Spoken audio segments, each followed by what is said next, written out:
बता रहे मैं जो लास्ट क्लास में बता रहा था, जैसे अगर वैल्यू गिवन है 1000, ठीक है, तो इसको अगर हम रिप्रेजेंट करना चाहते हैं तो इसको हम लिख सकते हैं 10⁻3। ठीक, ये तो सबको पता होगा। ठीक है, और क्या है कि अगर यही चीज़ ऐसे लिखी हो 1/1000, तब क्या करते हैं, इसको अगर रिप्रेजेंट करना चाहते हैं तो इसको हम लिखते हैं 10⁻³ ठीक है। तो जब भी कोई चीज़ नीचे प्रेजेंट होती है, यानी कि न्यूमरेटर में प्रेजेंट होगी, तो उसको अगर हम डिनोमिनेटर के फॉर्म में प्रेजेंट करना चाहते हैं तो उसकी पावर जो होती है वो माइनस हो जाती है। ठीक है। हाँ हाँ,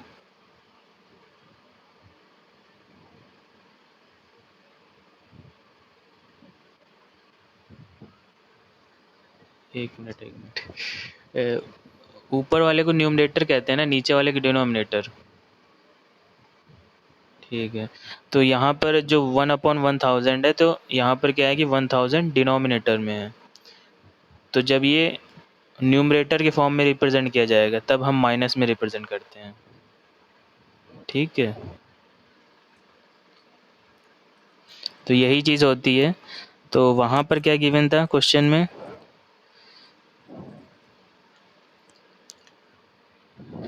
वहाँ पर जो रिप्रेजेंट किया गया है वो क्या किया गया है, मीटर पर सेकेंड। ठीक है, तो अब इसी को अगर हम जब ऊपर लेके आते हैं, यानी कि जब न्यूमरेटर के फॉर्म में रिप्रेजेंट करना चाहते हैं दोनों को, तो m जो है वो ऑलरेडी उसकी पावर 1 है, तो उसको हम ऐसे भी रिप्रेजेंट कर सकते हैं। मगर जब s को लेकर के आएंगे तो इसको हमको रिप्रेजेंट करने के लिए -1 प्रेजेंट करना पड़ेगा। ठीक है, अब समझ में आ गया।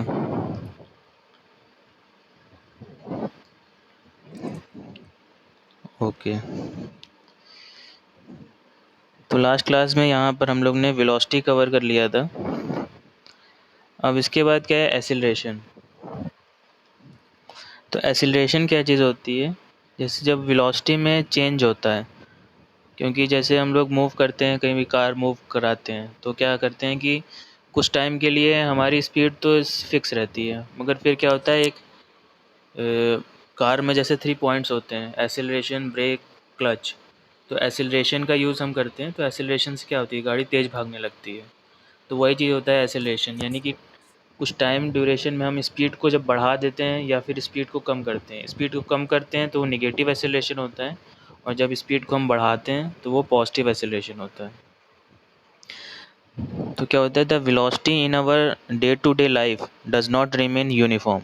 तो जो वेलोसिटी होती है कार की या बस की या बाइक की, तो वेलोसिटी क्या होती है, सेम नहीं रहती है, वो बढ़ती है या घटती है।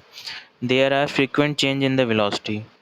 For example, when we start our bicycle the velocity is zero. जैसे बाइसिकल जैसे तुम लोग चलाते होगे, तो स्टार्टिंग में क्या है, उसकी वेलोसिटी ज़ीरो है, यानी वो रेस्ट की पोजीशन में है। उसके बाद क्या होता है, but after some times it gradually increases. कुछ टाइम पर क्या होता है, इसकी स्पीड जो होती है इंक्रीज़ करती है। हम साइकिल चलाना स्टार्ट करते हैं तो धीरे धीरे स्पीड हमारी इंक्रीज़ करती है।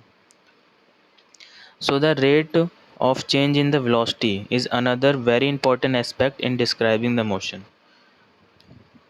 तो यहाँ पर अब बड़ी चीज़ क्या है कि वेलोसिटी में चेंज हो रहा है, तो जब वेलोसिटी में चेंज होगा तो उसको हम अब स्टडी करेंगे। तो इसको हम क्या कहते हैं, एसिलरेशन कहते हैं। The rate of change of velocity is called acceleration. यानी कि कुछ पर्टिकुलर टाइम में जब वेलोसिटी इंक्रीज़ करती है या डिक्रीज़ करती है, इंक्रीज़ करे या डिक्रीज़ करे दोनों केस में, यानी वेलोसिटी में चेंज हुआ, तो वेलोसिटी में जब चेंज होता है किसी टाइम ड्यूरेशन में, तो उसको हम क्या कहते हैं, एसिलरेशन कहते हैं। ठीक है, any motion in which there is a change in velocity, magnitude and direction. यानी कि जब भी मोशन हम करते हैं तो क्या होता है, वेलोसिटी में चेंज होता है, और वेलोसिटी को रिप्रेजेंट करने के लिए हमें मैग्नीट्यूड के साथ डायरेक्शन भी चाहिए। तो वही चीज़ एसिलरेशन में भी चाहिए होती है। एसिलरेशन में हमें मैग्नीट्यूड भी चाहिए और डायरेक्शन भी चाहिए। It is a vector quantity. Is called an accelerated motion. तो जब भी ऐसा मोशन होता है तो उस मोशन को क्या कहते हैं? एसिलरेटेड मोशन कहते हैं। In other words a motion which is non uniform is an example of accelerated motion. तो जो मोशन हम लोग कर रहे होते हैं तो वो क्या होता है, एक टाइम ड्यूरेशन में फिक्स तो होता नहीं है, कभी स्पीड क्या होती है, ज़्यादा हो जाती है, कभी क्या हो जाती है, कम हो जाती है। तो जब ऐसा होता है कि वेलोसिटी में चेंज होता रहता है तो उसको क्या कहते हैं? Non uniform. Which is non uniform is an example of accelerated motion. Mathematically अगर हम इसको रिप्रेजेंट करना चाहते हैं तो कैसे करते हैं? तो एसिलरेशन को रिप्रेजेंट करने के लिए ए साइन का यूज़ करते हैं, स्मॉल ए का यूज़ करते हैं, ठीक है, स्मॉल ए से रिप्रेजेंट करते हैं। It is the rate of change in velocity, so it can be obtained by dividing the change in velocity by the time interval T. तो यानी हम इसको कैसे रिप्रेजेंट करेंगे? v minus u upon T. इसमें v क्या होता है? v जो होती है वो फाइनल वेलोसिटी होती है और u जो होता है वो इनिशियल वेलोसिटी होती है। तो वेलोसिटी में चेंज हुआ उसका डिफरेंस लेते हैं और डिवाइड करते हैं टाइम में। यानी कि जैसे हमने बाइक चलाना स्टार्ट किया, अब हमको यहाँ मुंशी पुलिया से जाना है, टेढ़ी पुलिया जाना है। हमने बाइक स्टार्ट की, अब क्या है, गाड़ी तेज़ हमने स्पीड में बढ़ाई, हमने 80 की स्पीड में गाड़ी लेना स्टार्ट कर दिया। फिर उसके बाद क्या किया, रोड हमें पूरा खाली दिख रहा है, हम 100 की स्पीड में ले जा रहे हैं। तो यानी फाइनल वेलोसिटी हमारी क्या है? 100 की है और इनिशियल वेलोसिटी क्या थी? 80 की थी। तो उसमें जो डिफरेंस आया उसको हम काउंट कर लेंगे, वो 20 हो जाएगा। और कितने टाइम ड्यूरेशन में हमने उतना डिस्टेंस कवर किया होगा या वेलोसिटी हमारी चेंज हुई है, उसको डिवाइड कर देंगे तो हमें एक्सेलरेशन पता चल जाएगा कि हम उतने एक्सेलरेशन से मूव कर रहे हैं, हमारी वेलोसिटी उतनी तेज़ी से बढ़ रही है। ठीक है, तो यहाँ तक किसी को डाउट है?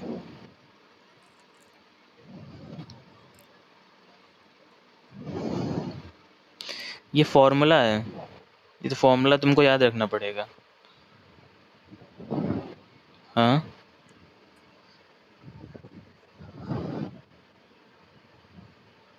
वेक्टर क्वांटिटी जो होती हैं, जब फिजिक्स में जब हम बात करते हैं तो कुछ क्वांटिटी होती हैं वो स्केलर होती हैं और कुछ वेक्टर होती हैं।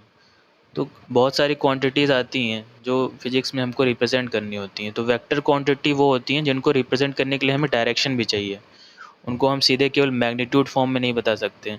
हम ये नहीं कह सकते जैसे वेलोसिटी में होता था, तो वेलोसिटी में क्या है कि हमको ये बताना पड़ेगा कि जब यहाँ से हम मूव किए हैं तो 3 मीटर पर सेकेंड की स्पीड से मूव किए हैं, मगर हमारा डायरेक्शन क्या था?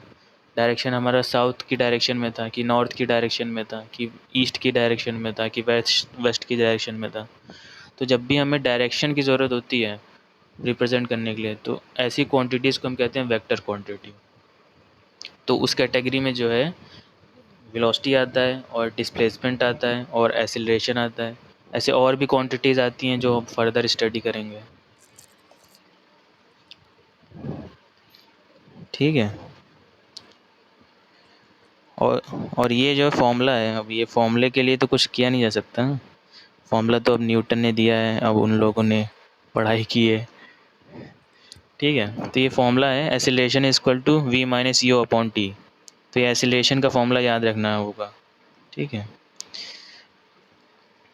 इसके बाद क्या है कि acceleration is a vector quantity and therefore the direction of motion plays an important role in the determining acceleration.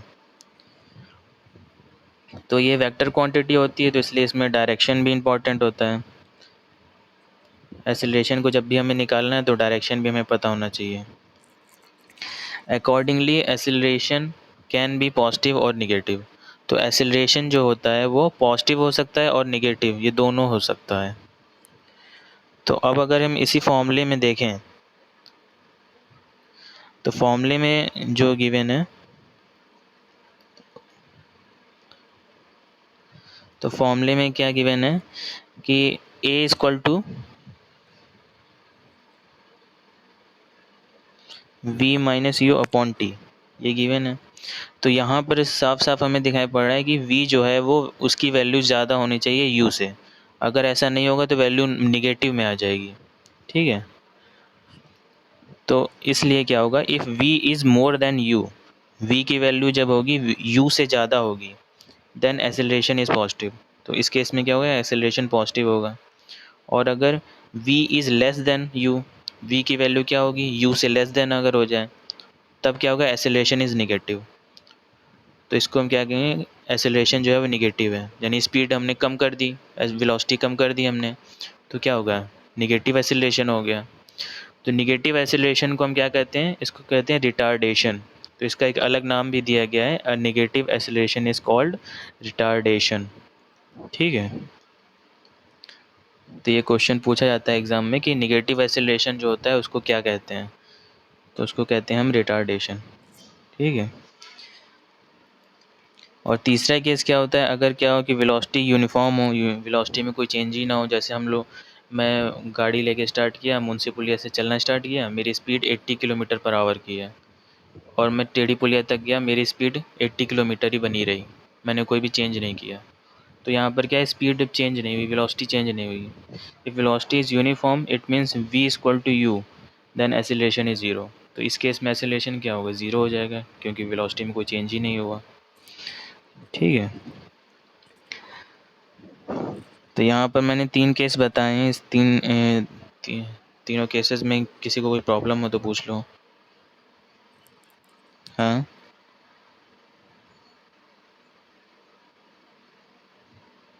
Positive acceleration को एक्सीलरेशन ही कहते हैं, उसके लिए कोई अलग से रिप्रेजेंटेशन नहीं है।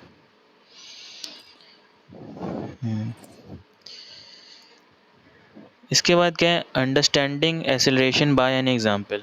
अब एक एग्जांपल हम देखते हैं, इससे हम एक्सेलरेशन को समझेंगे। To get an idea of acceleration consider a train. तो हमने ट्रेन को कंसीडर किया है। When the train is at rest its velocity is 0 kilometre per hour. यानी कि ट्रेन, मान लो कि जैसे हम ट्रैवल करना चाहते हैं, या लखनऊ से जा रहे हैं झांसी जा रहे हैं, तो हम ट्रेन में जा कर के बैठ गए। तो जब ट्रेन में बैठते हैं तो उस टाइम क्या होता है, ट्रेन रेस्ट पर होती है, तो उसकी वेलोसिटी क्या होती है, 0 होती है। When train starts moving its velocity slowly increases.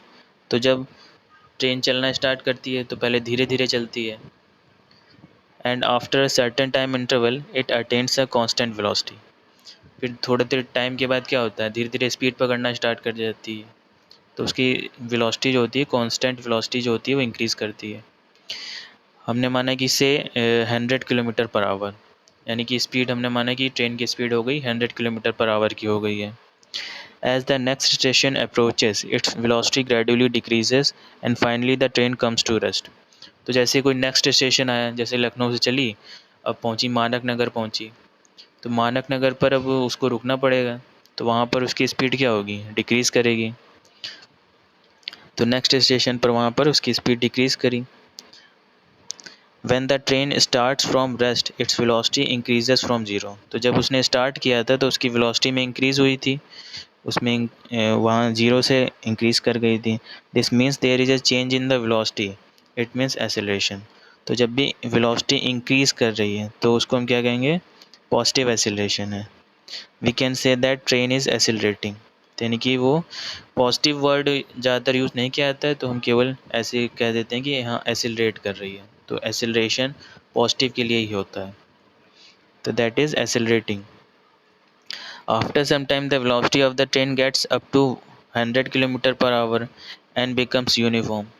तो कुछ टाइम के बाद होता है, जब अब जैसे ट्रेन है मानक नगर क्रॉस कर गई, अब आगे रोड उसे पूरा खाली मिल गया है, तो अब 100 किलोमीटर पर आवर की स्पीड से लगातार मूव कर रही है। तो उसकी स्पीड जो है वो यूनिफॉर्म वही बनी हुई है, उसमें कोई चेंज नहीं हो रहा है। So when uniform velocity is achieved the acceleration becomes zero. तो लगातार एक वेलोसिटी सेम बनी हुई है तो एक्सेलरेशन क्या होगा, ज़ीरो हो जाएगा, because there is a no change in the velocity, क्योंकि वेलोसिटी में कोई चेंज नहीं हो रहा है।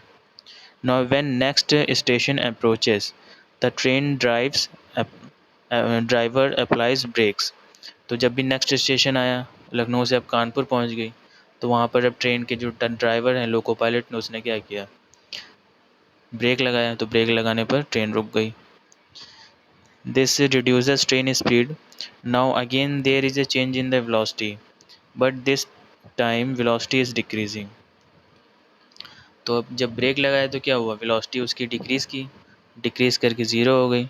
तो the train is under negative acceleration. तो इस प्रोसेस में क्या हुआ, स्पीड कम हुई, वेलोसिटी कम हुई, तो उससे क्या हुआ, एक्सीलरेशन नेगेटिव हो गया। तो जब भी क्या होगा कि वेलोसिटी में डिक्रीज़ हो रहा होगा, तब फिर क्या होता है, नेगेटिव एक्सीलरेशन होता है। ठीक है।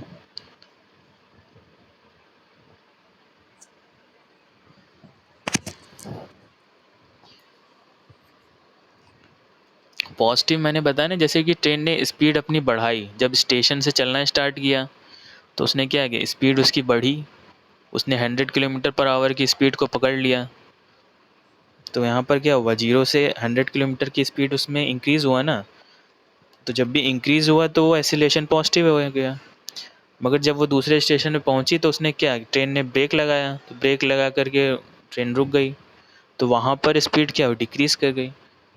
तो जब फाइनल तुम्हारा जो डेस्टिनेशन पॉइंट है वहाँ पर वेलोसिटी डिक्रीज़ कर रही है, तो हम कहेंगे उसको रिटार्डेशन है।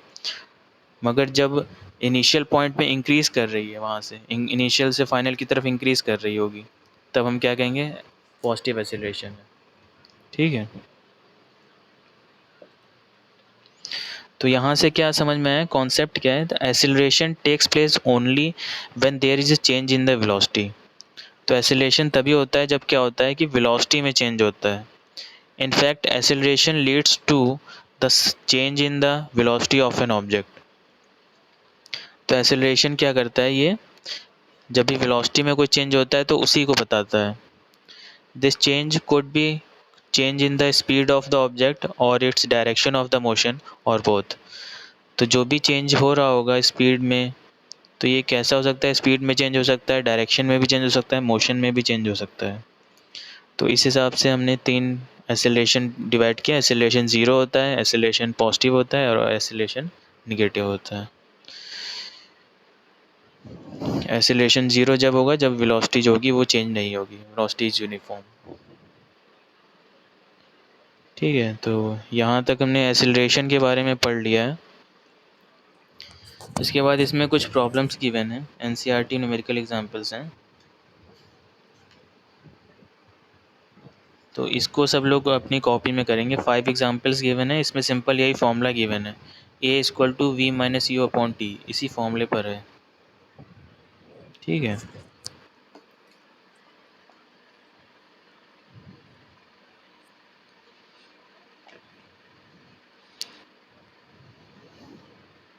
किसी कोई डाउट हो तो पूछ लो।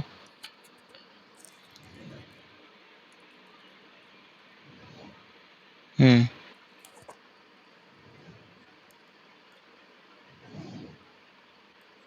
हम्म। तो जब एक्सेलरेशन में हम बात करते हैं तो इसमें क्या होता है कि जैसे वेलोसिटी में हमने देखा था मीटर पर सेकंड आया था, तो मीटर एम एस की पावर -1 इस फॉर्म में हम रिप्रेजेंट किए थे। ठीक है, यहाँ तक समझ में आ गया था। इसके बाद इसमें क्या हुआ है, ये आया कैसे ये भी समझना चाहिए। जैसे कि हमारा जो फॉर्मूला है वो क्या होता है, a equal to v minus u upon t, ये फॉर्मूला है। तो v माइनस यू यानी कि ओवरऑल कोई वेलोसिटी आएगी, तो वेलोसिटी की यूनिट क्या है हमारी, मीटर पर सेकंड है। तो वेलोसिटी की यूनिट जो है ऑलरेडी मीटर पर सेकंड है। उसके बाद क्या करेंगे, हम टाइम से फिर डिवाइड करेंगे, तो सेकंड से यानी फिर डिवाइड करेंगे।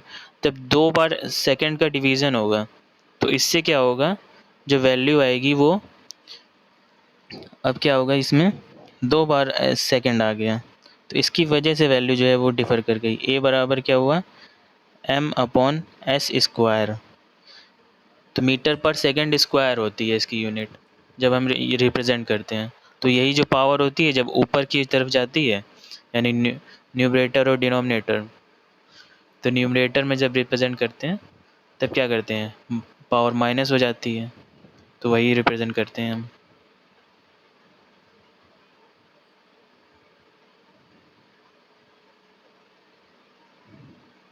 मीटर पर सेकंड -2 इस फॉर्म में हो जाता है। तो इसमें भी वही चीज़ है, जैसे वेलोसिटी में हो रहा है तो वैसे ही यहाँ पर है, बस इसमें क्या है कि सेकंड फिर से डिवाइड हम करते हैं, तो इसकी वजह से पावर जो होती है वो -1 से -2 हो जाती है। तो एक्सेलरेशन जो रिप्रेजेंट करते हैं मीटर पर सेकंड स्क्वायर होता है उसकी यूनिट, और वेलोसिटी की जो यूनिट होती है मीटर पर सेकंड होती है। तो ये चीज़ें थोड़ी याद रखनी पड़ती हैं अभी, क्योंकि फ़िज़िक्स हमारा फर्स्ट टाइम रहता है 9th क्लास में, तो इतनी जल्दी समझ में नहीं आता है, मगर ये चीज़ें थोड़ी याद रखनी पड़ती हैं। अभी भी कुछ है, किसी को कुछ समझ में नहीं आया?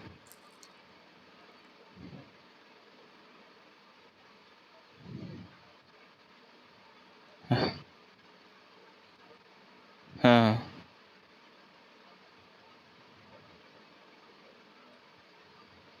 वो केवल यूनिट है, उसको मैथमेटिकली जब हमको सॉल्व करना है तो यूज़ नहीं करना है, बस रिप्रेजेंट करने का वो तरीका है। वेलोसिटी जो होती है वो कैसी होती है, मीटर पर सेकंड में उसको रिप्रेजेंट करते हैं, तो उसको हम लिख सकते हैं मीटर और ms -1, तो इस फॉर्म में रिप्रेजेंट कर सकते हैं जिस फॉर्म में इसमें दिया हुआ है। ऐसे ही जब फाइनल वेलोसिटी है तो उसमें क्या गिवन है, 6 ms⁻⁻1, तो ये वेलोसिटी को रिप्रेजेंट ऐसे ही करेंगे। जब एक्सेलरेशन को हमें रिप्रेजेंट करना होगा तब क्या करेंगे, ms⁻², ऐसे रिप्रेजेंट करेंगे। ये हर जगह यूज़ होता है, जहाँ पर भी यूज़ करो, ये केवल यूनिट है, यूनिट को रिप्रेजेंट करने का तरीका है। जैसे क्या होता है कि हम वर्क को रिप्रेजेंट करते हैं, तो वर्क की यूनिट क्या होती है, जूल होती है, तो उसको रिप्रेजेंट करने का तरीका होता है जूल, जूल में रिप्रेजेंट करते हैं। हम कोई काम करते हैं, जैसे फोर्स लगाया हमने, तो फोर्स का रिप्रेजेंट करने का तरीका होता है न्यूटन होता है, तो न्यूटन ने वो यूनिट दी है, तो न्यूटन, हमने फोर्स लगाया 5 न्यूटन का फोर्स लगाया, तो ये यूनिट होती है, इनको रिप्रेजेंट करने का तरीका है, तो ये फिक्स रहती है। जब भी हमको एक्सेलरेशन को रिप्रेजेंट करना है तो मीटर पर सेकेंड स्क्वायर के फॉर्म में ही रिप्रेजेंट करेंगे। अगर हम चाहें तो मीटर पर सेकेंड स्क्वायर लिख सकते हैं, या हम चाहें लिख सकते हैं ms⁻², ऐसे हम लिख सकते हैं। दोनों तरीके से रिप्रेजेंट कर सकते हैं, दोनों चीज़ें सही हैं। ठीक है, अगर तुमको डाउट हो रहा हो तो केवल m/s² ऐसे लिख सकते हो, कोई उसमें दिक्कत नहीं है। ठीक है,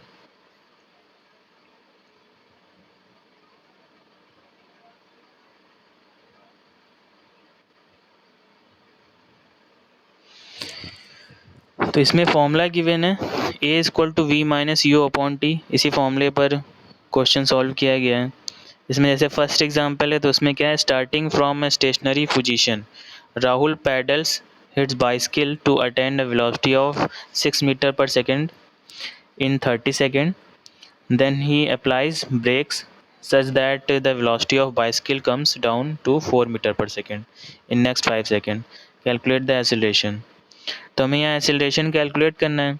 इनिशियल क्या स्पीड थी उसकी, ज़ीरो, यानी जब बाइसिकल स्टार्ट किया तो ज़ीरो स्पीड थी, तो रिप्रेजेंट कैसे किया गया, 0 मीटर पर सेकेंड। अब उसे मीटर पर सेकेंड कहो या फिर मीटर और s⁻⁻1, इस फॉर्म में भी लिख सकते हैं।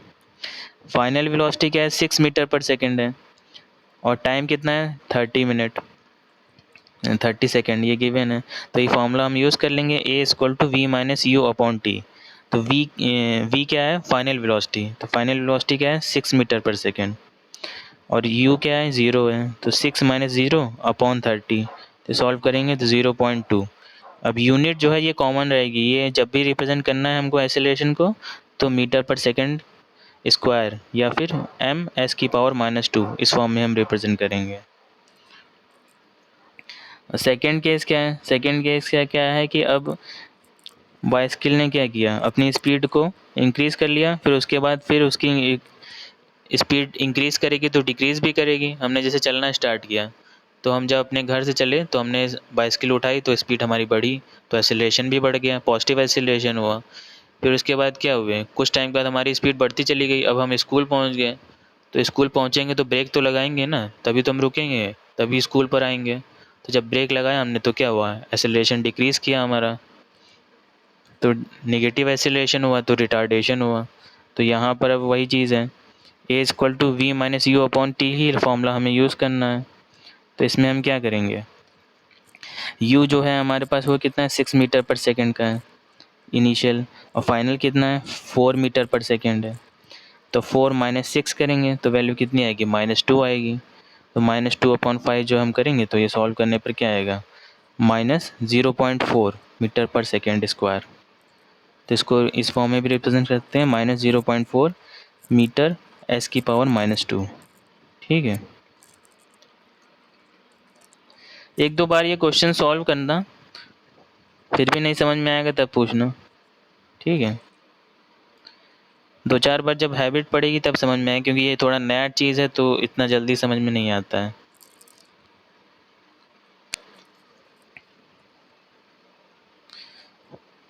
और 28 को मैं कॉलेज में आऊँगा, तो किसी को अगर कुछ प्रॉब्लम होगी तो 28 को आकर के पूछ सकता है। ठीक है, तो वहाँ मैं हाँ, ट्यूसडे नहीं, वेडनेसडे है 28। ट्यूसडे को नहीं है, वेडनेसडे को है, 28 वेडनेसडे को है।